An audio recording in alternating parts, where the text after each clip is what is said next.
Notre Europe se penche sur le feuilleton de la semaine, le sort de 629 naufragés de l'Aquarius, dont personne ne voulait avant que l'Espagne n'accepte de les accueillir. Oui, des migrants en détresse sauvés par l'ONG SOS Méditerranée, mais qui n'ont pas pu être débarqués en Italie. Le nouveau ministre de l'Intérieur d'extrême droite, Salvini, s'y est opposé, provoquant une sacrée pagaille chez les 27.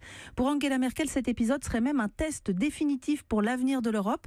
On va décrypter tout ça avec Isabelle Horry à Bruxelles, mais d'abord, cap sur l'Espagne qui se prépare à accueillir les bateaux dimanche. Les citoyens espagnols sont très mobilisés pour apporter une réponse humanitaire. Reportage à Valence d'Henri Daguerry. Le téléphone n'arrête pas de sonner à la Croix-Rouge de Valence. Le sort des réfugiés de l'Aquarius a ému les Espagnols. Ils appellent de partout afin de proposer leur aide. Rosanna leur répond.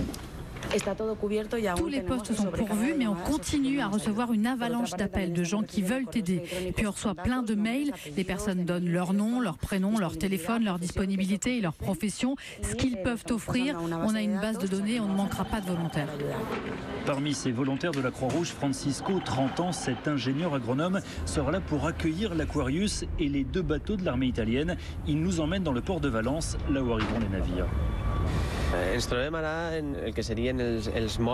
Alors là, on se trouve sur l'un des quais des bateaux de passagers. Et ici, on a des ferries qui vont un peu partout, qui vont à Ibiza ou à Tanger par exemple. Et donc les bateaux arriveront ici par la gauche, de façon échelonnée, et ils vont s'amarrer sur l'un de ces quais qui est en train d'être habilité pour accueillir ces migrants. Et moi je viendrai quelques heures avant, et je serai là pour aider bien sûr. Le jeune homme parle anglais et un peu français, il servira d'interprète aux réfugiés. C'est la première fois qu'il participe à une opération de ce genre. Je ne suis engagé dans aucune ONG, mais on a besoin d'aider ces gens qui sont avant tout des êtres humains. Peu importe d'où ils viennent, c'est une obligation morale de les aider. Et là, je crois qu'on est en train de démontrer qu'on est un territoire d'accueil. La décision du nouveau Premier ministre Pedro Sánchez d'accueillir l'Aquarius n'a pas créé la moindre polémique. Ici, au contraire, elle est approuvée par une large majorité d'Espagnols. La plupart des grandes villes et des régions ont fait savoir qu'elles pouvaient recevoir des migrants. Javier Vilalta s'implique lui aussi. Il dirige une auberge de réinsertion pour d'anciens détenus. Il logera dans son bâtiment 3 réfugiés et il est assez fier de constater que son pays fait figure d'exception en Europe. Il y a ces dernières années en Espagne un puissant mouvement en faveur des réfugiés. D'ailleurs, les gens sont descendus dans la rue pour ça. C'est une réalité qui ne nous est pas étrangère. On vit au bord de la Méditerranée, la mer est là et ils arrivent sur nos côtes. Et puis, il n'y a pas si longtemps, en 1936, les Espagnols ont dû émigrer. C'était autant à cause de la guerre que de la pauvreté.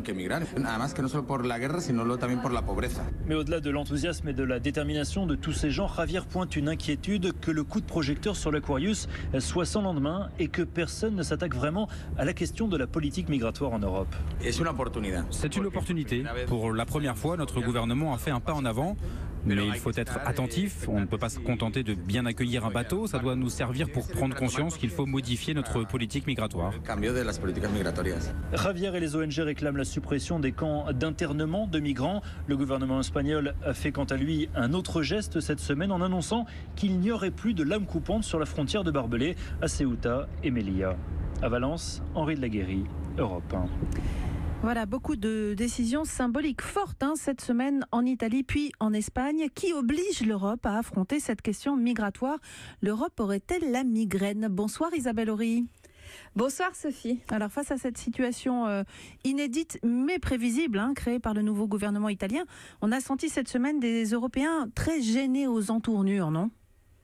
Mais oui, parce qu'ils savent bien que depuis plusieurs années, l'Italie et la Grèce ont assumé quasiment seuls la gestion de la crise migratoire. Ils ont fait la sourde oreille pendant que Rome et Athènes criaient à l'injustice. Leur réponse n'a jamais été à la hauteur. Et le meilleur exemple, ce sont les fameux quotas de répartition des demandeurs d'asile mis en place dans la douleur en septembre 2015. 2 ans et demi après, 35% seulement l'objectif a été atteint.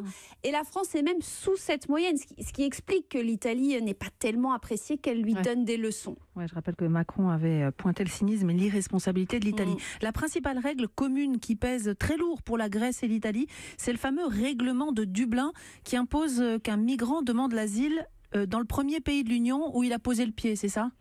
Oui, c'est ça. La position géographique de l'Italie et de la Grèce les place donc en première ligne. Et à contrario, eh bien, le système est déresponsabilisant pour un pays comme l'Autriche qui, lui, est au milieu des autres.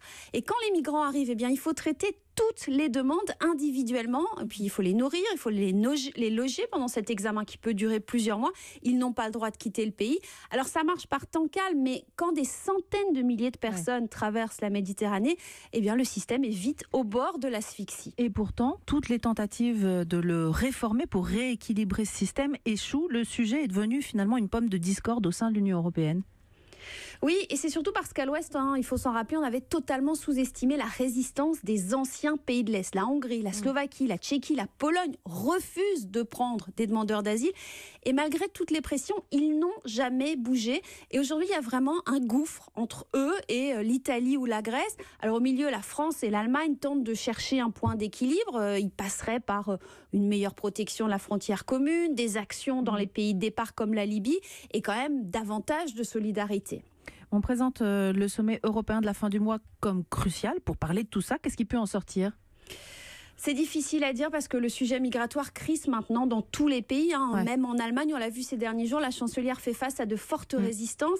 Et puis, à part l'Est dont on vient de parler, en Autriche, en Belgique, en Italie, au Danemark, les gouvernements sont très durs maintenant sur ces questions. Ils veulent que l'Europe se barricade. Par exemple, le chancelier autrichien travaille sur l'idée de camp qui serait installé en Serbie ou en Albanie. Et il voudrait y parquer, y maintenir les migrants pendant l'examen de leur demande d'asile par l'Union européenne. Oui, on note au passage le choix du vocabulaire. Ce chancelier conservateur, Kurz, qui gouverne avec l'extrême droite en Autriche, parle de camp et pas de centre d'hébergement ou de centre de rétention. Oui, c'est vrai. Et ce qu'il faut dire aussi, c'est que si rien ne bouge dans les prochaines semaines, le risque, c'est que les Italiens s'impatientent et qu'ils ne retiennent plus ceux qui arrivent chez eux. Et là, chaque pays aura la tentation de fermer ses frontières et ça sera la fin de la libre circulation dans l'espace Schengen. Pas très réjouissant tout ça. Non, l'Europe peut, faut en avoir conscience, se briser sur la question migratoire. C'est ce que disent certains. Les dirigeants en ont bien conscience. Est-ce que ça va suffire à les rapprocher ? Ça, c'est une autre histoire. Bon, rendez-vous le 29 juin où vous serez d'attaque pour suivre tout ça pour Europe 1, Isabelle. Ça laisse 2 semaines à ces messieurs dames pour trouver des solutions. Merci beaucoup Isabelle Horry pour ces explications et à très bientôt dans les carnets. À bientôt.